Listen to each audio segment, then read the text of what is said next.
everyone, we are Geeks Not Nerds. I'm Captain Logan. And I'm Dan. And today, Dan and I are going to do a countdown video. Woo! Yeah, today Dan and I are doing a top 5.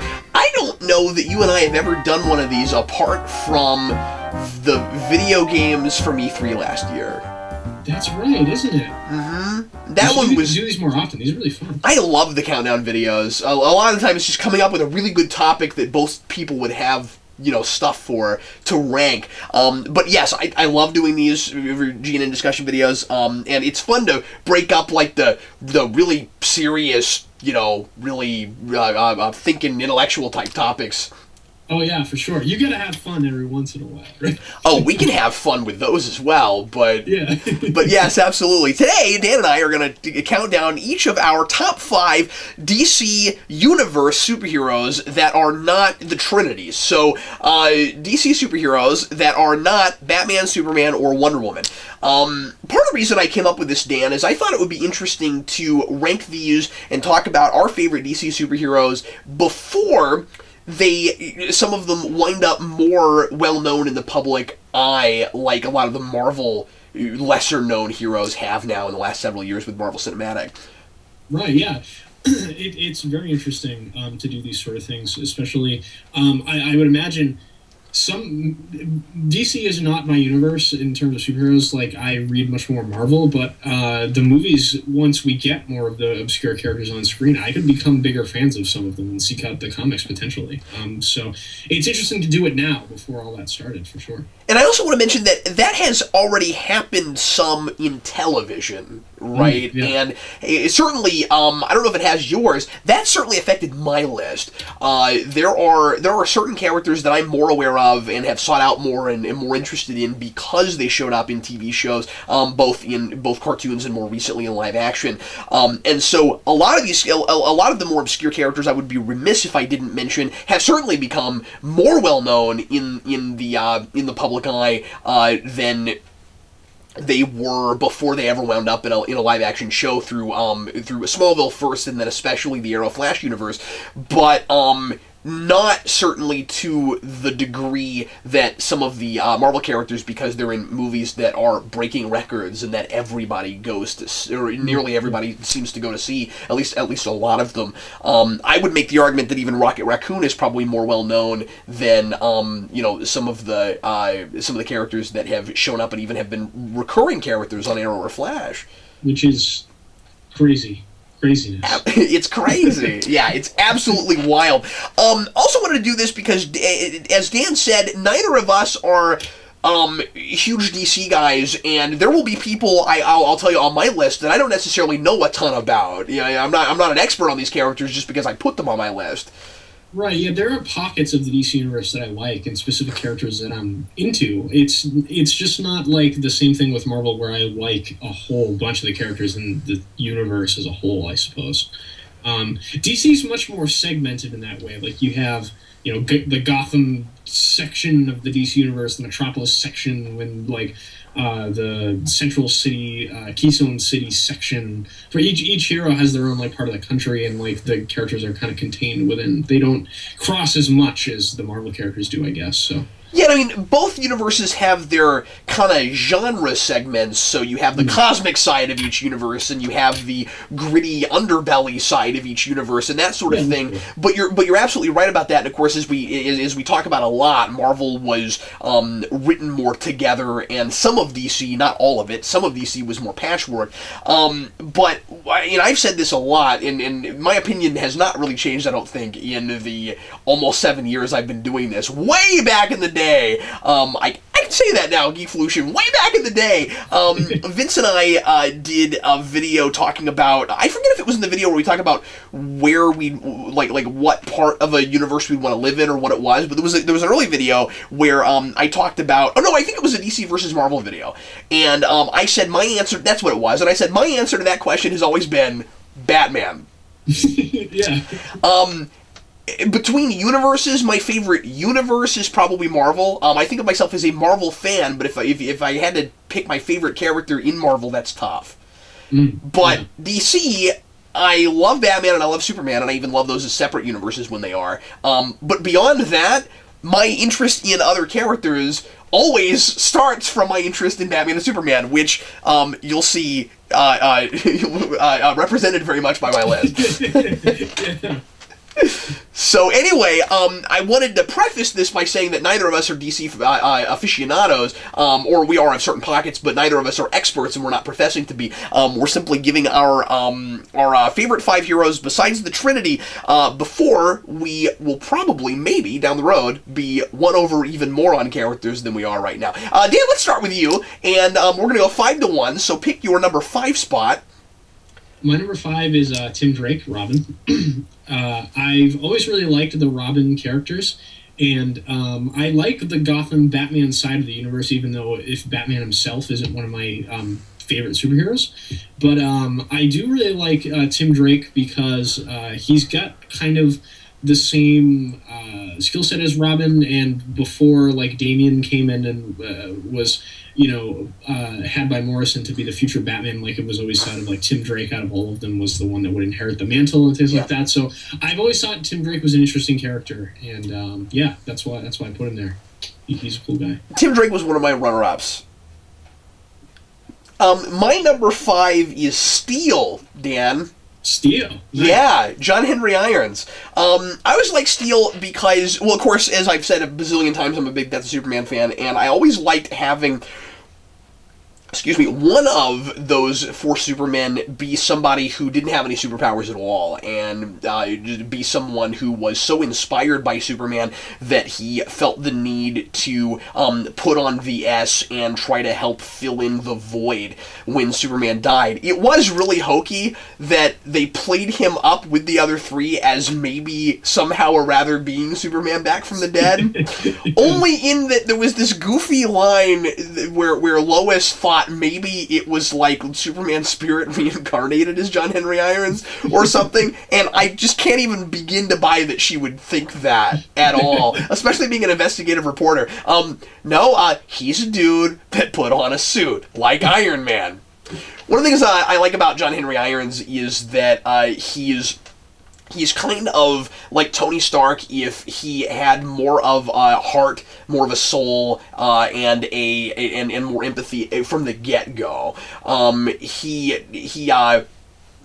He's not this real full of himself character at any point, but the idea behind him is he starts out as a weapons developer. He doesn't own a big company or anything. He just develops them, and he's an inventor. And one of his weapons is being used to kill innocent people, and so he leaves his job, and he feels the need to continue on living to fake his own death. And then he goes on and just does construction work, and he falls off a building that he's working on, and Superman saves him, and that inspires him to be more like Superman. And I always really liked that backstory a lot. I thought going back to old fables and stuff with John Henry Irons was kind of a neat idea, where you sort of take that character and you not plant him in the DC universe, but you make a character that's sort of based on him. I don't think this is how it was done. I always thought it would have made more sense if he had a different name first and then changed his name when he faked his own death to John Henry Irons. I thought that would make more sense. But you always have, or you have this a lot with characters in comic books, where we like to make up a name that kind of reflects their personality, even if it's a little bit hokey, and you can get away with that in comics sometimes. But anyway, I want to see Steel in the DC movies real bad. I think awesome. I think he would fit in wonderfully there, and not just so that we have a good, I don't know if you'd make his own movie, not just so that we have something to supplant the really idiotic and dull Shaq thing, but it would but he's a wonderful character. Yeah, to be honest, I haven't read a ton with him in it, other than the Death of Superman stuff I've read. So maybe I'll have to seek that out at some point. Yeah, I mean, obviously his stuff in Reign of the Superman is kind of the stuff people remember the most. He had his own run for a little bit right after that, which I've never read more than a couple issues of. Okay. Awesome. And 52 Irons was eh. Yeah. Yeah, I got that impression when I was reading the action, too. But yeah, go ahead. My number 4 is Bart Allen. He is the Kid Flash that Wally West has. He's introduced in Mark Waid's run first as Impulse, and then he becomes Kid Flash afterwards.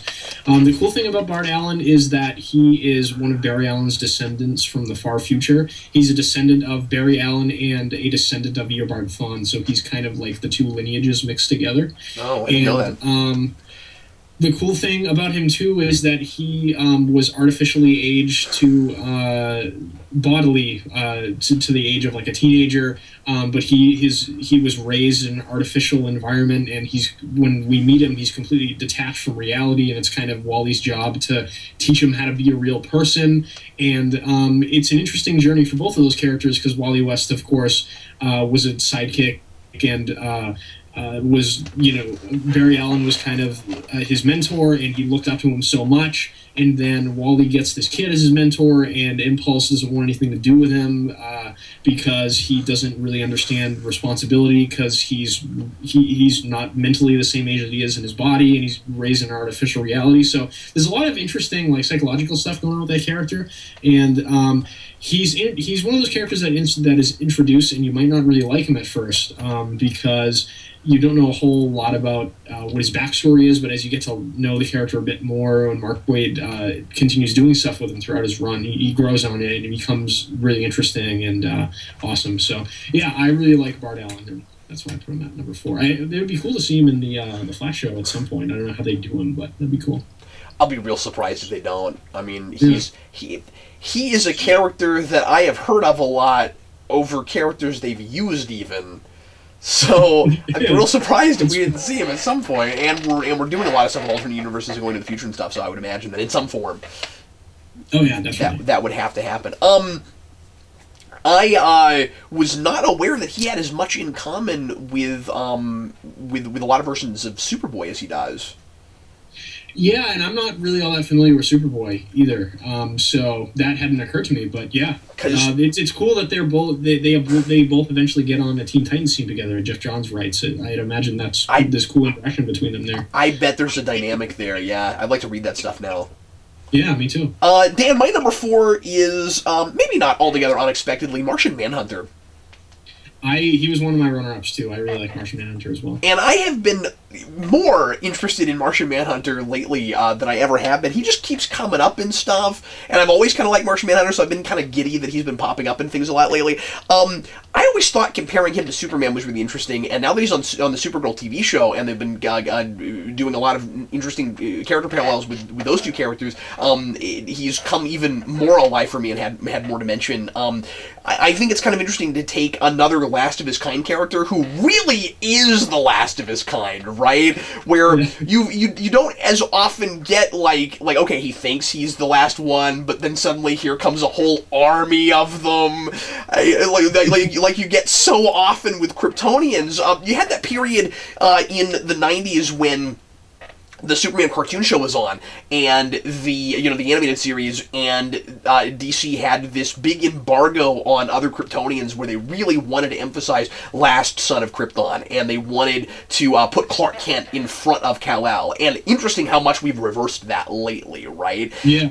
And so it's even cooler now that we kind of have that to juxtapose that a little bit, because we keep getting. I mean, Supergirl, first episode, you already know that there's this big giant army of Kryptonians on Earth. Like, there's so many Kryptonians. Not anything like the last of your kind. But Martian Manhunter is, and more than that, even though he has a shape-shifting ability, he of course lost his planet and his family all at the same time, being an adult and probably, well, known in his society and stuff, and he's, and so he has this big tragic past. He loses everything, as opposed to Superman, who didn't know any of that, and was raised, as in Earthling in the first place. But also, even though he's got that shape-shifting ability, it's harder for him to fit in because he doesn't look human. He's not, in his culture was so very different. I mean, I would say that even comparing most versions of Kryptonian culture to Earth culture, Martian culture is way out there and very different. And he's also really powerful. And people always talk about how Superman is really overpowered. And Martian Manhunter is really powerful. Like, nobody talks about that. When you can, like, wipe people's memories, you have any kind of telepathy, and you can phase through solid objects, you can turn invisible, and I think he's probably stronger than your average human being. I don't know that he has super strength. Yeah, I'm not sure.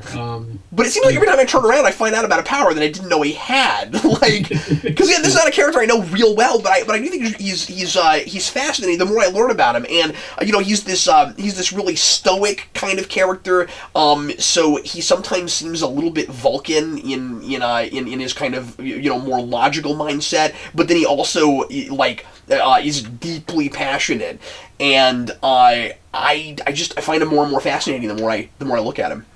I agree. He was always one of my favorite characters on the Justice League animated series when I used to watch that when I was a kid. Yeah. And, I'm with you. The reason I always liked him was because he was so stoic and yet so tragic at the same time. That's an interesting juxtaposition. When we finally learned about in the show, like what happened to his people and things like that, I was like, wow. I mean, it's surprising that a guy that seems that composed all the time and calm has such a terrible backstory. You're right. He's so put together, and it's always those characters who seem like the most put together in the room that end up having that ended up being the most passionate people that like got them to that place. Because a lot of the time the idea is he's got to be that way or he'll explode. Yeah, and from what I remember in the Justice League cartoon, they would draw parallels between him and Batman in that way, because they're sort of similar stoic people that have terrible tragedies that they remember in their backstories. You're right. I had forgotten about that, but he is comparable in a lot of ways to both Batman and Superman. Yeah, so it's cool. I like because I think he's got more of Superman's optimism. Oh yeah, definitely. Than Batman does, and he's certainly he's got a very strict moral code. Batman does too, but he's not about intimidating people so much. But then he can when he needs to. Oh yeah, exactly. And I think Martian Manhunter just in the face can be like super scary if he wants to. His shape-shifting powers are really scary when used in the correct way, for sure. And one of the things I always thought was funny about that character was I haven't read this whole run, but I've seen like panels from it and things like that. The Justice League International run where Martian Manhunter was on the team and he was obsessed with Oreos. And there's like pictures of him on thrones of Oreos, and like that's like the one thing from Earth culture that he loves the most. I always thought that was really funny too. I always thought that was maybe a nod to E.T. and the Reese's Pieces thing. Oh yeah, that's true. But yeah, that's my number 4, and a character that I have, sort of like Silver Surfer back in the mid-2000s, a character that I'm finding myself wanting to really immerse myself in. He had an ongoing for a while in like the 90s or something, didn't he? He's got one right now in 52, but I read the first issue and wasn't sure about it, so I haven't kept going with it. But yeah, he actually has one right now. I don't know anyone that's reading it, but yeah. I wish he was in the Justice League movie. I really wish he was. I know.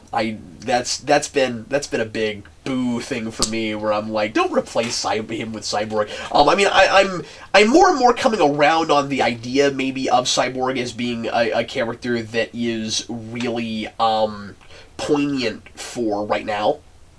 Yeah, when you were talking to me about what Jeff Johns said about Cyborg on that DC special they did with Kevin Smith, it does sound like they do have some interesting ideas for him. So. What's your number? Where are we? 3? Yes, my number 3 is Dick Grayson, Robin and Nightwing, I suppose. I like that character a lot because Dick Grayson, for me, is Bruce Wayne if he was a happy person.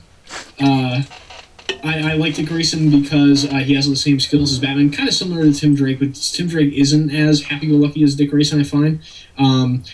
Dick Grayson is just a very happy person, even though a lot of terrible things have happened to him too, for sure. But he always has an optimistic view of things, even though he lives in this terrible place that is Gotham City and Bloodhaven. They're both kind of similar in that way. I've always liked Dick Grayson because he's kind of a ladies' man too. He's well known as like the guy that always gets the girl. He's kind of like an Errol Flynn type character, and that's what I've always liked about him in the context of the Batman universe. And he's definitely my favorite out of all of the Batman heroic characters in that popular DC universe. So. Yeah, I hadn't thought about that before. He's like if Batman were to embrace the Playboy thing. Yeah, exactly. Where it's not just a facade he puts on, he actually kind of is taking that Alfred advice from Batman Begins, pretend to have some fun, and you might actually have some. Yeah, yeah, that's true. I like Dick Grayson a lot, too. He was one of my runner-ups. My number three is Green Arrow. Oh, nice.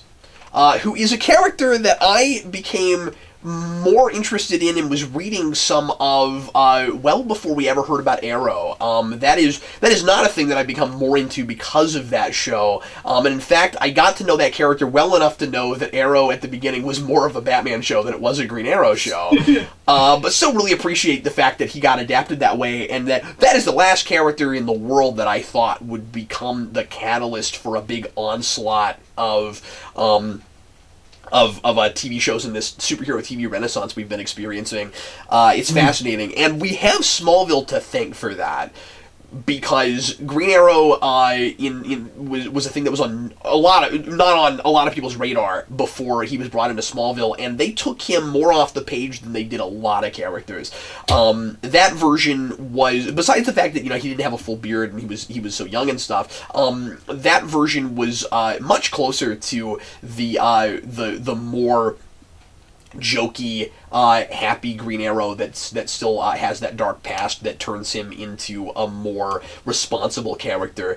And a lot of people were really upset when Smallville was finally ended that a Green Arrow show was announced and it wasn't a spin-off of that. But I'll tell you, his backstory and everything with him got so convoluted that I would not have wanted that. Like, it was kind of time to start over, but I did want to say that I really do like Justin Hartley a lot, and his Green Arrow was about as pure a version as you would ever expect, and it was really cool that they went for a straight up full costume when that was a thing that you never thought you'd see in that show.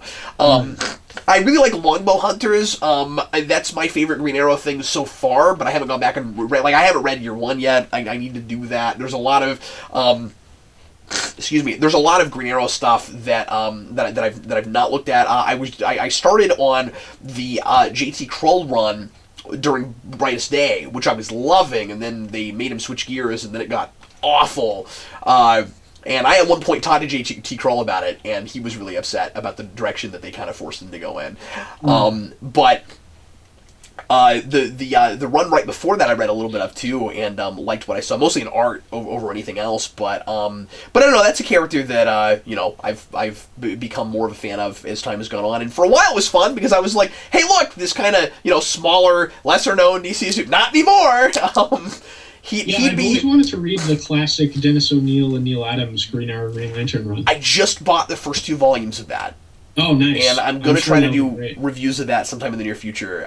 And I would have more interesting things to say about Green Arrow right now if I'd already read those, but I just haven't gotten to them yet. Green Arrow is, I'll liken him again to Tony Stark like I did earlier with Steel. He is some sort of midpoint in my mind, between Bruce Wayne and Tony Stark. Oh, interesting. Yeah. He has a lot in common with Batman, obviously, because he's got that tragic past, but it happened later in life, and he became it's like if Batman was a playboy in the first place, where like he is that, and he's really full of himself, and he has no sense of direction, and then he goes through this major trauma, and it hardens him, and it also makes him a better person at the same time, and he starts to feel and care about people more. But it's not the kind of trauma that, like with Batman, if it happened to you as a little kid and that was the big thing that shaped you, where he didn't still have some of that fun-loving attitude, and so he ends up being kind of a midpoint. It's also just interesting, kind of the juxtaposition of he was always portrayed as a really liberal character, but he's one of the richest people on the planet, and so his kind of Robin Hood attitude, while he has as much money as he has, is really interesting. And I never put this together until I was working on this list, Dan. He's green because green is the color of money. Oh, that's interesting. Yeah, that might not be the reason, but he's cool. all about money, and he's all about like who should have it and stuff. So I mean, like, it's hard not to, now that I've thought about it, I won't be able to unsee that. Yeah, that's true. My number two. Yeah. Because we're on number two. that would be why you should tell us your number two, Dan. Yeah, my number two is Aquaman. Aquaman's a character that I don't know a lot of people that like very much because I think he's goofy. But I was never the biggest Aquaman fan until I read Peter David's run on the character, and that's really what made me like the character so much, to the point where he's one of my favorite comic book characters. I love Aquaman because Peter David's and Jeff Johns' run was a lot about a lot of these things too.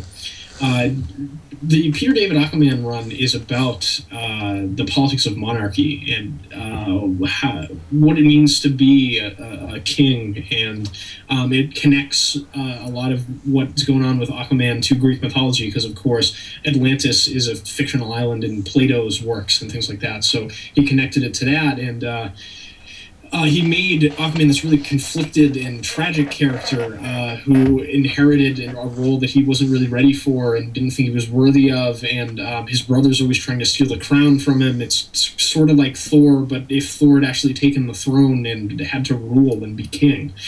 So it's very interesting in that way. And a lot of people think it's kind of goofy, the setting, but I don't know. I always liked the undersea setting for Aquaman because it's very mysterious. I mean, the sea is the part of the world that we know virtually nothing about. There are parts of the sea that humans have never explored. So the possibilities are endless in Aquaman's stories. I mean, the things that you introduce in the story have to be seafaring, of course, but you can kind of just do whatever you want. If Aquaman swims into some trench, like it's very mysterious, and I've always liked that about the character. And yeah, I mean, I hope they do that in the movie, and it looks like from the design of the character, he looks like Peter David's Aquaman just without the hook hand and blonde hair. So I'm hoping they pull a lot from that stuff, and I'm sure that they will, given the tone of that stuff. I mean, it makes sense to me if they want to make a movie that has some sort of, pseudo deep theme, like they've been cutting the trailers for all their movies before. If they achieve something that actually does those things, then that's what it would be about if you make an Aquaman movie. And it'll be interesting to see if they connect Aquaman with Wonder Woman at all, because she's, of course, of Greek mythology as well, and Peter David does some stuff with that in his run. So, yeah, I'm very interested to see what they do with them in the movies, but, yeah, I'm hoping for the best, because perception of that character needs to change. He's awesome. He needs to be the Thor of their movies. Yeah, I agree. Because that's the mythological side, that's the regal side. They need to do a lot of that, of the royal politics stuff. Yeah, I agree. And, Ocean Master is very much like Loki in the way that he's the jealous brother that's trying to steal a crown from underneath with the legacy and all those sorts of things. So, maybe they'll make Ocean Master into their cool villain that everyone fangirls about. Who knows? Yeah, I mean, it's a lot more likely, I think, that they'd go for Black Manta first. But yeah.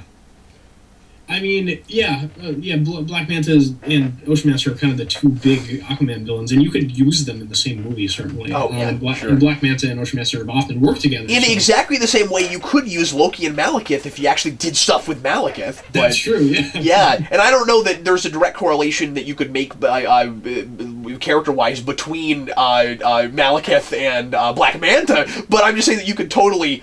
You can totally put both of those characters in the same movie really easily, and hopefully neither of them get shafted the way that he did.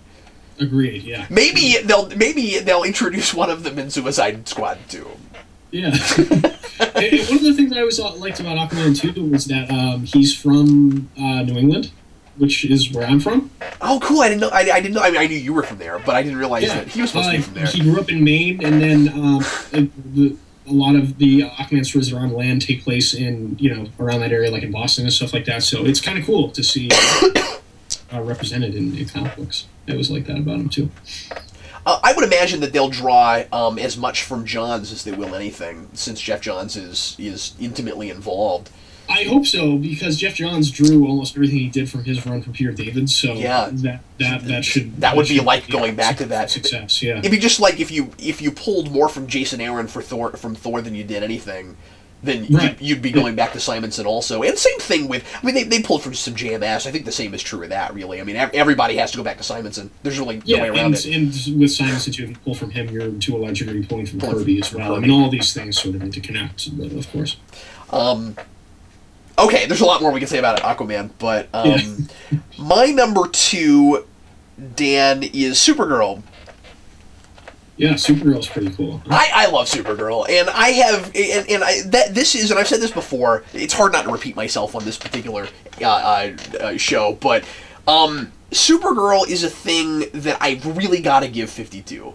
I did not become as interested in that character as I am now until the tragic way they portrayed her in 52. I loved how just completely angry she was at the beginning of that. Their version, I just thought it was an inspired reimagining. Their version is take her, put her on Earth immediately after the destruction of Krypton, or at least for her it is, and she's got no home. She's got nowhere to go. She's just Supergirl. She has no alter ego. She's not sure that she can really trust or confide in her cousin because he grew up there and he's a human to her. More than he's a Kryptonian, and playing with all that stuff was really interesting. You could make the argument that it's taking a more optimistic and happy character, and once again trying to make it more angsty and more conflicted and stuff. But she makes so much sense to start from that place, and of course she doesn't have to stay there forever. But what I really like about that is exploring the potential danger of taking a Kryptonian that was already that already lived a lot of her life, or all of her life so far on Krypton, and then take her in those really vulnerable formative years where you've started to figure out who you are, but you're not quite there yet, and then basically teleport her to another planet, and she's stuck living with these human beings that she doesn't understand and knows nothing about, and and how different would she be from Superman, and she would still want to eventually embody those same kinds of values, but then that's really difficult because where does her guidance come from? And the guidance she had has turned her into what she is now, but then they're gone, and that's really sad. And I like and I have since, as I've gone back and looked at things here and there, liked other versions of that character, but I think she's still kind of my favorite right now. I need to read I need to read the Peter David run. I've still not done that. I was going to mention that, yeah. I was going to ask if you had read any of it. I've heard it's good. But... I've heard it's amazing. I need to do that. I've got a collection that I keep meaning to review that has stories of hers going all the way up, starting with the first time she was ever introduced and stuff. And cool. I need to review that at some point. I got that in one of those big black and white volumes. But anyway, and I'm enjoying her in the TV show.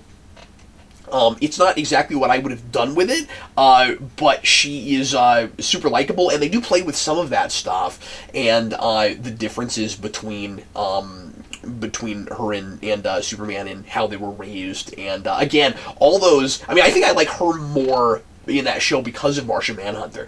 Just all the things they have in common, and they both lost their planets, and unlike Superman, they both actually lived there for any amount of time. And but all that stuff's really interesting. And I don't know, I have always been a person that has liked the Kryptonian side of Superman more than I've liked Superman. I mean, when I was a kid, Superman had to die before I cared. Right. So I consider myself a big Superman fan now, but I always thought that but I was like Batman more than Superman, and used to talk about how I don't really like Superman that much. And then they killed him, and then at 10 years old, I totally bought into the DC hype of world without Superman. Oh my God, what would the world be like without this character? And then suddenly I started caring about him more. But I think one of the reasons I love Supergirl so much is because she's got the best of both worlds, and she was actually on Krypton, and I love the Jor-El stuff. And there's a lot of different versions of Kryptonian lore, but I like a lot of them, and she actually remembers it, and so you get to spend time with a Kryptonian and arguably a human at the same time when when she's more assimilated. So She's more of a Kryptonian of both worlds than Clark is in a lot of ways, because she grew up in both cultures. So that's interesting. Yeah, so that's my pick. And again, like Martian Manhunter, somebody that I wish I knew more about than I do. Oh yeah, for sure. Yeah. Well, Dan, I have no question whatsoever who your number one is. I bet you can't guess mine. Yeah, I can't off the top of my head, to be honest with you. But my number one is Wally West, The Flash, who doesn't exist anymore, at least this version of him. But the Wally West that I like was or at least the Wally West run that made me a fan of the character was after Crisis on Infinite Earths. For a while, I forget who the writer was that was doing it, but eventually Mark Waid took over and did a run with Wally West and turned him into this amazing character. I love Wally West because he reminds me a lot of Luke Skywalker in some ways after Obi-Wan Kenobi dies, and that like the great mentor, the person that he viewed as perfect, who was his guiding light in life, passes away, and he sort of has to learn how to defend the city and on-the-job training without any advice from him, and he learns the hard way, and he's fighting all these villains that don't take him seriously because he's not the real Flash, and the people in the city don't take him seriously because Wally West as a kid was kind of an irresponsible person and didn't make the best choices, and he's a really conflicted character. He's got a father who didn't really appreciate some of the things that he liked and didn't encourage the comic book thing that inspired him to love the Flash so much when he was a kid. So there's a lot of really, I think, interesting stuff with Wally, and a lot of stuff that I think maybe comic book fans can relate to, in the sense that, like, comic books aren't when you grow past a certain age, for at least for a long time, it wasn't encouraged. Like that's something you should read. They're not like high stimulating intellectual things. And Wally went through that and kind of it had a positive effect on him in his life. And I don't know, I really appreciated that about the character. And he's always been my favorite character in DC, and one of my favorite comic book characters, because I love not just him, but the Flash universe that Wade and then Jeff Johns afterwards created those characters. They both made the villains really interesting too. In my opinion, just as interesting at Rogues Gallery as Batman. The Flash Rogues are awesome. So I did not agree with that until I read some of the Rogues in Jeff Johns' run.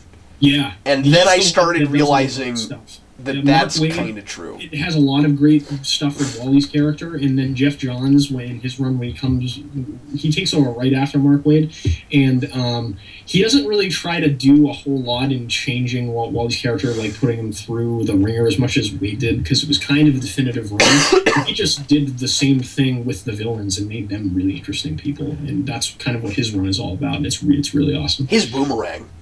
Oh yeah, it's really, really good. And Captain Cold, all the stuff in his run, and after he takes over with Wade, that's kind of the main villain he focuses on. And Boomerang has a lot to do with why I liked Identity Crisis so much.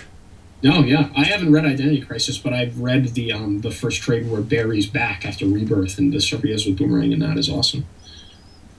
I read his origin of Boomerang in his 12-issue run right before 52, and it was really cool. Oh yeah, definitely. Okay, my number one, Dan, and my number one and number two spots really fought each other, but I finally decided to go the Batman route. My number one character, and like I said, Dick Grayson made my list, and he nearly did, but I guess this is just based on how I feel today. My number one is Barbara Gordon, and specifically Barbara Gordon as Oracle. It's a good choice. Batgirl's really great, too. Love that character. I love her, and I love a lot of different incarnations of her. Barbara Gordon, and I mentioned this on other videos, of course, too. A lot of people forget or don't know that Barbara Gordon was invented for the 60s show. And if it... Oh, I didn't realize that. I thought she was in the comics first. That's cool. She wasn't. That was I want to say his name's not coming to me because it's been a year since I watched and reviewed that show. But why is his name not coming to me? But the main producer of that show, I think, is the guy who came up with her in the first place. And importantly, not just, I mean, there had been a Batwoman before, right, yeah. but specifically Barbara Gordon, being Batgirl, being a librarian, being the daughter of Commissioner Gordon, all of that. was him, and she immediately wound her way into the comics right after that. So a lot of people don't realize that was the case, and I didn't know it for the longest time either. And it was actually in my. It's weird that it doesn't come up because it was in my research for my reviews on 60s Batman for Superhero Rewind, where I discovered that. I went, oh, that's amazing. But anyway, so you have, and I mean, I like, you know, for what it is with 60s Batman, I really like that version a lot. I'm a big fan of, I can't think of people's names right now. I really, Yvonne Craig. I really like that actress. She just passed away a couple months ago, by the way. But yeah, she was, I don't know, the costume, the gadgetry and stuff, and her affect. But anyway, what really got me loving, specifically Oracle, was No Man's Land. And of course, this is a thing I've talked about a lot, but I like the, I really liked the idea of taking this character who was able to do all these amazing things just behind a computer after she tragically lost her legs to the Joker, and was able to still be a vigilante and not just help out, but be like vital. I mean, how many, especially you look at the TV shows right now, like how many superheroes have that character now? Like and I think a lot of it was inspired by that. Of course, you had. You know, Punisher's got one too, but like there are different characters that have this, but especially these days, like everybody's got like a tech team now, like people behind them that make sure that the magic can happen on the street, and we live in such a internet world, tech infused world that crime fighting becomes as much about technology as it is about fighting crime and taking names. Right. And I'd argue that it would be really difficult to just put on a costume and not have any kind of apparatus and go out and really get anything done. Especially if you were going to take on, any kind of group or anything. So she becomes, absolutely indispensable. But No Man's Land was really interesting because she's got to find a way to continue to provide that kind of support when there's no power. And when the whole city is cut off. And, of course, she's got a generator, and she's got a backup plan, and she's ready for the zombie apocalypse, man. And, taught her well. Yeah, and it was, and she was my favorite thing about No Man's Land, especially, and then, like, seeing her mentor, the new Batgirl, and Cassandra Cain, who was one of my runner-ups. It's really, I liked her. I think I started developing my interest in her because of reading the of reading Greg Rucka's novelization of that, because that was my first introduction to No Man's Land before I ever read the comics, and I think I like it more because of the novelization than anything. It reads so well in prose, and she bookends it, and that book opens with her writing a letter to Commissioner Gordon and telling her father that she's Batgirl. And spoiler alert, but at the end of the book, and I don't know if this happens in the comics anywhere, I don't remember. I think this was a thing Rucka imagined for the novel. At the end of it, she deletes it without ever giving it to him. Oh, interesting. And I don't know, that whole thing was really cool. I always also liked the liability that she kind of makes Batman, because we've had a lot of stories where Commissioner Gordon either finds out that Batman and her have been working together, and we find out what his reaction would be, or some kind of a dream sequence or something where, we had that in Season 4 animated series, where Commissioner Gordon just loses his mind that Batman's been putting his daughter in danger and not telling him, and that he knows that she's Batgirl, but he doesn't know that. But that was always really interesting to me, because it was her upbringing that brought her to that more than it was Bruce Wayne, where she wouldn't have become Batgirl, obviously, especially the Batmotif, if it weren't for the example that he set. But she becomes a vigilante. She wants to help stop crime because of her father, and she's also unique in that she doesn't have that big tragedy in her background that leads her there. And so, she and Tim Drake always had a lot in common, but he still had that tragedy. She doesn't have that. Yeah, I always really liked Barbara Gordon, and the thing that made me like that character, and it made me like Dick Grayson too. I read the miniseries that Chuck Dixon did for Robin and Batgirl Year One. I don't know if you ever read those. I've never read that. I need to. You should. I think you'd really like it. The art in them is fantastic, and the story's great. But yeah, the Batgirl one made me love that character quite a lot. I love that series. Wait a minute. Maybe I have read that. Was the Batgirl? Was it an oversized one shot or was it a series? It was a miniseries. Yeah. Or at least I think so. Okay, I actually, now that I think of it, I was thinking of something else. I know what you're talking about. No, I've not read that. I think I have a couple issues of it, but I've never read it. Yeah, if you ever get a chance, I'd highly recommend that and the Robin one. I think you'd like both of them quite a lot.